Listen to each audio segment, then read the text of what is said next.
The Senate will come to order. Senator Murphy. Good morning, Mr. President. I impose a call of the Senate. The Senate is now under call.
Senator Murphy.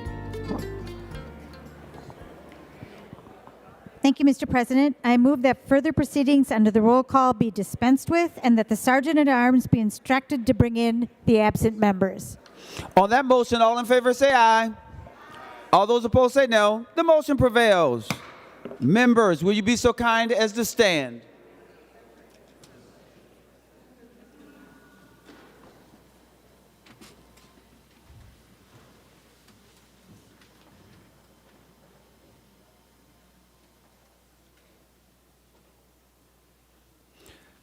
Members, as you know, today's chaplain is Reverend Jeff Hansen, retired from Spirit of Hope United Methodist Church in Golden Valley.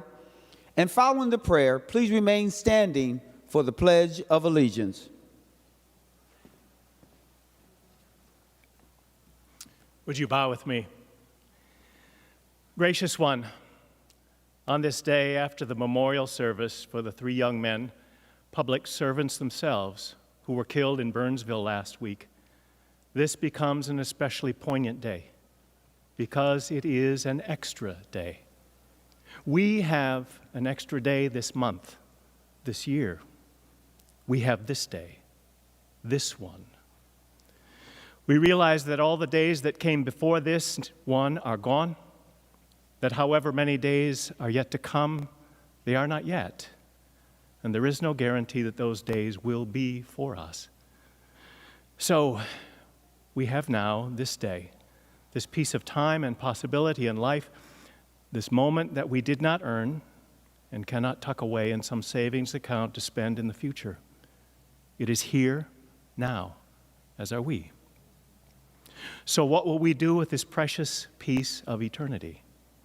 How will we respond to its being placed in our care? Time will tell, yes? What we choose to do and say here today, the things we choose to embrace, the ways we respond to each other, the goodness we decide to offer those we're here to serve, the hope we seek to hand on to those who will be here after we no longer are, all of this will compose our response and express our understanding that we are given this gift of life right now, this day, for which we are truly grateful, and within which may we be profoundly, gracefully, and generously alive for the greater good of all. Amen.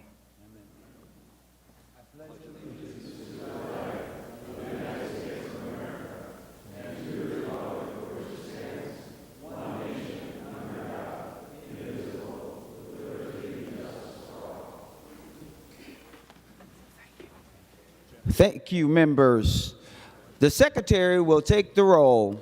Abler, Anderson, Barr, Bolden, Carlson, Champion, Coleman, Swadzinski, Dames, Dibble, Dornick, Draheim, Drazkowski, Duckworth, Diedzik, Eichhorn, Farnsworth, Fateh, Frentz, Green, Grunhagen, Gustafson, Hochschild, Herr, Hoffman, Housley, Howe, Jasinski, Johnson, Klein, Coran, Kroon, Kunish, Kupek, Lang, Latz, Liskey, Limmer, Lucero, Mann, Marty, Matthews, Mayquaid, McEwen, Miller, Mitchell, Muhammad, Morrison, Murphy, Nelson, Umuver Baton, Pappas, Pa, Port, Pratt, Putnam, Rarick, Rasmussen, Rest, Seeberger, Utke, Weber, Wiesenberg, Westland, Westrom, Wickland, Zhang. Members, a quorum is present. Members, pursuant to Rule 40.7, the following members intend to vote remotely. That would be Senator Diedzik, Senator Miller, and Senator Pobb. Members, I am looking at the Senate agenda for Thursday, February 29th. We will proceed to the first order of business, which is the fifth order of business, reports of committees. Senator Murphy for the motion to adopt the committee reports. Thank you, Mr. President. I move the committee reports printed in the agenda be adopted. On that motion, all in favor say aye. All those opposed say no. The motion prevails. Members, we will now proceed to the sixth order of business. The secretary will read the Senate file numbers. Senate file numbers 3669, 1760, 3416, and 3802. The Senate files have been given their second reading. Members, we will now proceed to the eighth order of business, which is the introduction and first reading of Senate bills. The bills listed on today's introduction calendar are given their first reading and referred as indicated with the following changes. On page 1, Senate file number 4318 has been referred to the Committee on Health and Human Services. Members, if you go to page number 7, you'll see Senate file numbers 4376, and that bill has been referred to the Committee on Commerce and Consumer Protection. If you go to page 15, you will see Senate file number 4453, and that bill has been referred to the Committee on Health and Human Services. And last and certainly not least, if you look at page 16, Senate file number 4460, that bill has been referred to the Committee on Human Services. As I mentioned, members, the bills listed on today's introduction calendar are given their first reading and referred as indicated. Members, we will now go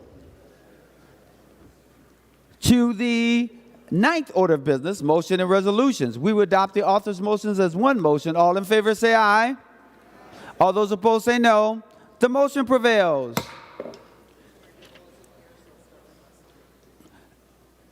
I am going to call on Senator Westland for your individual motion. Thank you, Mr. President. I move that Senate File 3798, which is number 4 on general orders, be stricken and re-referred to the Committee on Finance.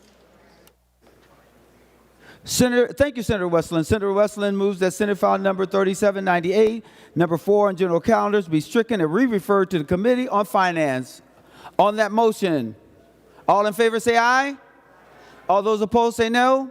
The motion prevails. Members, we will now proceed or remain, Members, we will now look at Senate Resolution number 76, which will be referred to the Committee on Rules and Administration, and no action is required. Remaining on the motions and resolutions, Senator Murphy to designate special orders for today. Thank you, Mr. President. Pursuant to Rule 26, I designate the following bill be made a special order for immediate consideration. Members, the list is on your desk. Thank you, Senator Murphy. Special orders, we will start with Senate File number 3546. Senator Pappas. Mr. President, I request a call of the Senate. The Senate is now under call.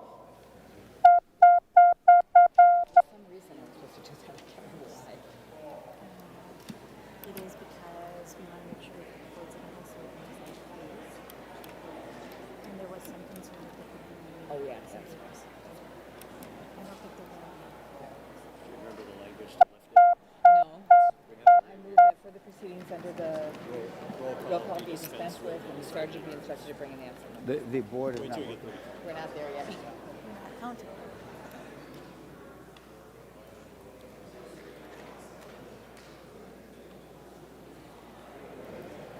All right, members, you may now vote. Or check in, I should say.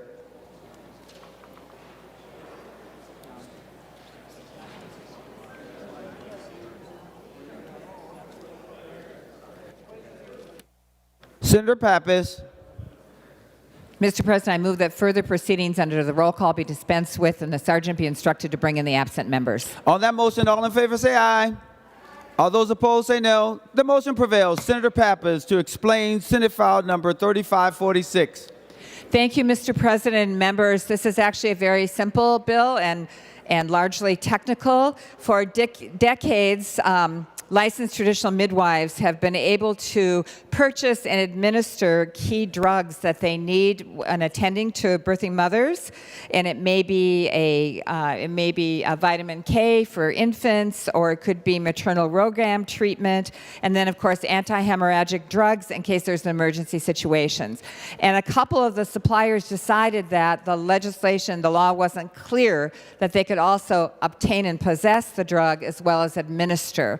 So with support from the Board of Medical Practice, I'm here to just provide that correction, and then they can continue doing what they've been doing for several decades. It does not change their scope of practice at all. I'd appreciate your support.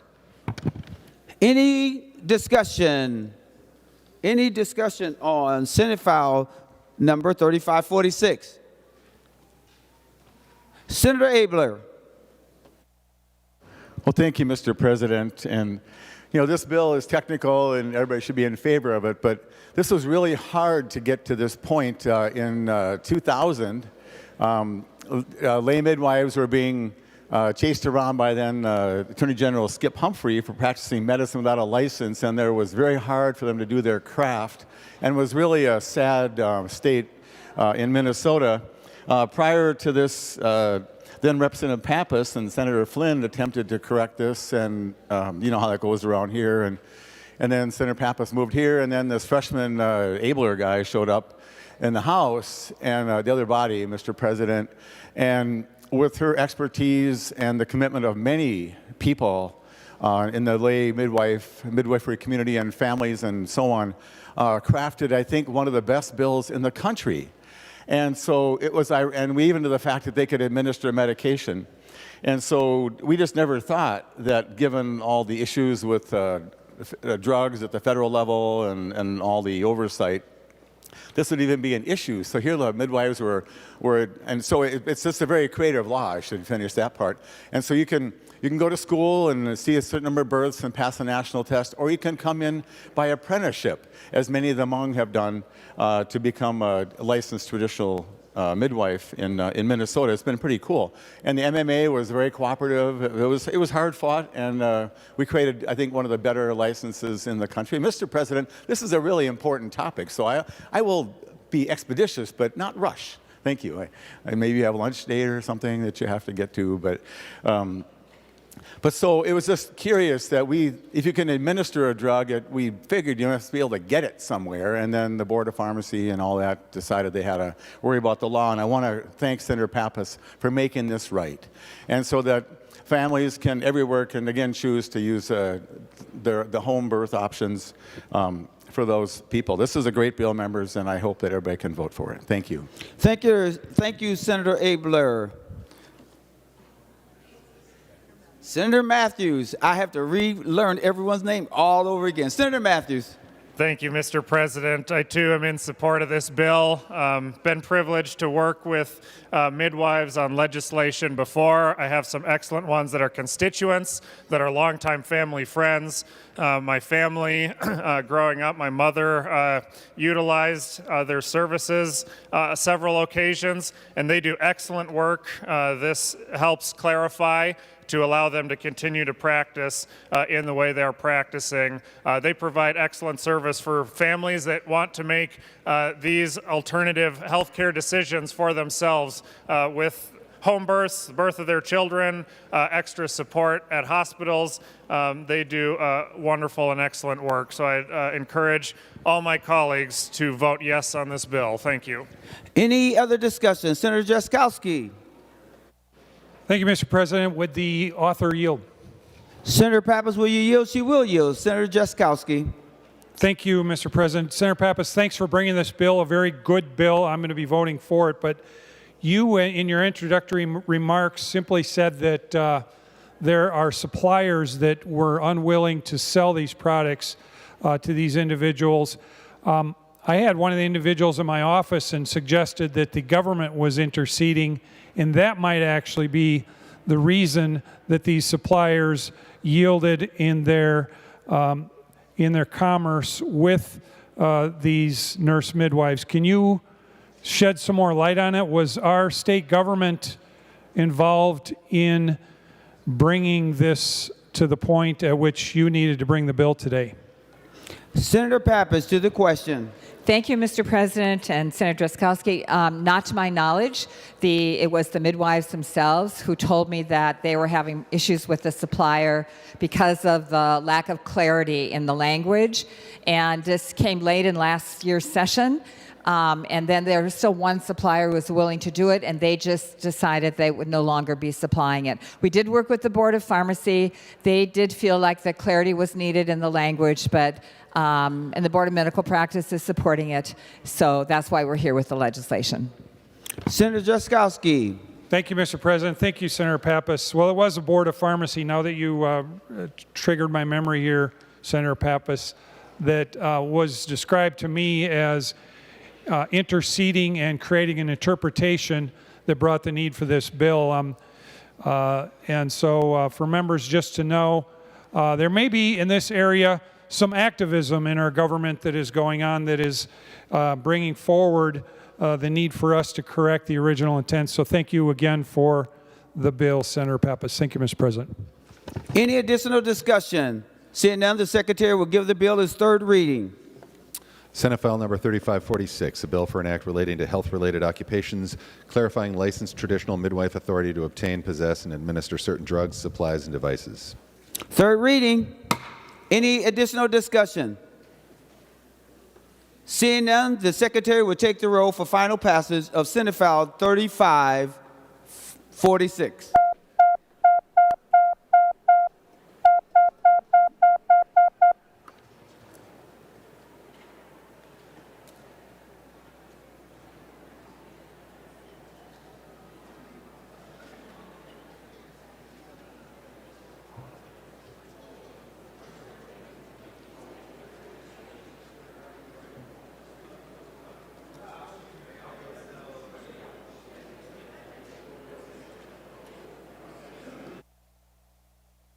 Senator Bowden, for those voting under Rule 40.7.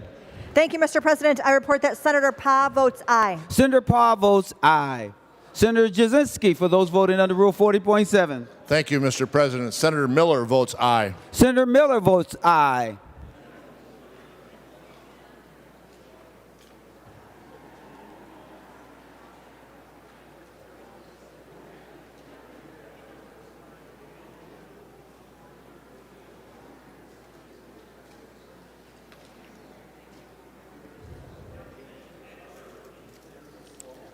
All members having voted who desires a vote, the secretary will close the roll. There being 65 ayes and 0 noes, the bill is passed and its title agreed to.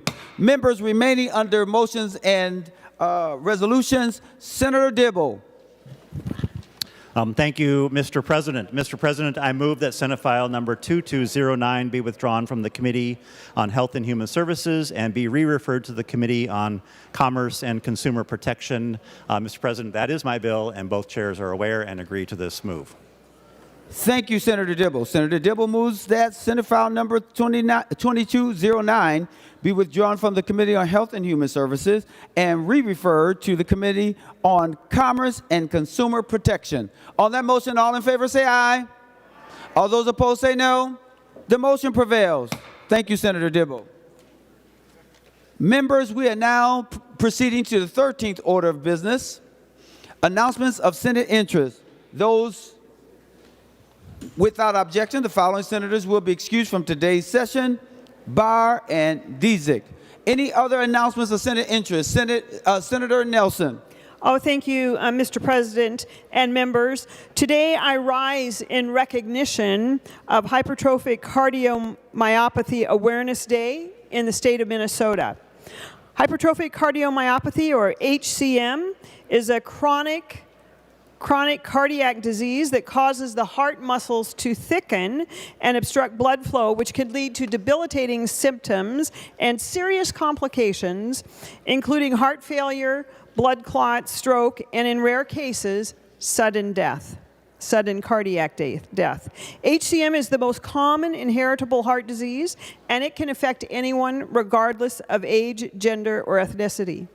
1 in 200 to 1 in 500 people in the general population have HCM, and yet 85% of them are undiagnosed. And this means that an estimated 28,690 people in the state of Minnesota could be living with HCM, and many having never received a diagnosis. And this is because the symptoms of HCM often mimic symptoms of other common conditions. The most common symptoms of HCM are shortness of breath, chest pain, heart palpitations, and fatigue, meaning that HCM patients are often misdiagnosed with asthma, anxiety, or panic attacks. It is important for patients and their doctors to be aware of these symptoms and to screen for HCM early to reach a correct diagnosis. An accurate and timely diagnosis of HCM is critical because when undiagnosed and untreated, the risk of death is 3 to 4 times higher in patients living with HCM than that of the general population. Following a diagnosis of HCM is important for patients to work with their doctors to learn more about their disease and understand different treatment options that may help. Proclaiming the 4th Wednesday in February of each year as Hypertrophic Cardiomyopathy Awareness Day will help raise public awareness of this underdiagnosed disease and acknowledge the critical importance of HCM awareness to improve heart health in the state of Minnesota. Mr. President, I have the proclamation to do so.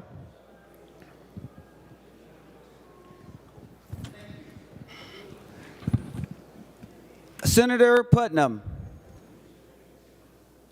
Thank you, Mr. President and members. You know, there are times when we have to come together as a full body, come together as a legislators, and really embrace unity. And then there are other times when we must rise to the call of righteous battle. And so I would like to invite all of you to watch myself and Senator Johnson do battle with the other body in the annual bag-off that is coming up. And stand in solidarity with the Senate against that other body, as Senator Johnson and I will destroy them. We will crush them. We will rise to the cause, and we will do what needs to be done. So if we could, next Tuesday, March 5th, the Minnesota Grocers Association will be hosting its annual bipartisan bag-off in the Capitol Rotunda, 3:30 to 4 o'clock. But I ask you, in the spirit of unity in the Senate, to stand with Senator Johnson and I together as we do battle against the other body. Senator Klein. Thank you, Mr. President. Thank you, Senator Putnam, for carrying the torch on the bag-off. Senator Duckworth and I did that the last 2 years. The prize has never gone to the Senate members. I apologize on behalf of Senator Duckworth and myself that we weren't able to deliver. So we have turned the torch over to better hands. Any other announcements of Senate interest? Any announcements of Senate interest? Senator Murphy. Thank you, Mr. President. I move that the Senate do now adjourn until Monday, March 4th at 11 a.m. On that motion, all in favor say aye. All those opposed say no. The motion prevails. The Senate is now adjourned.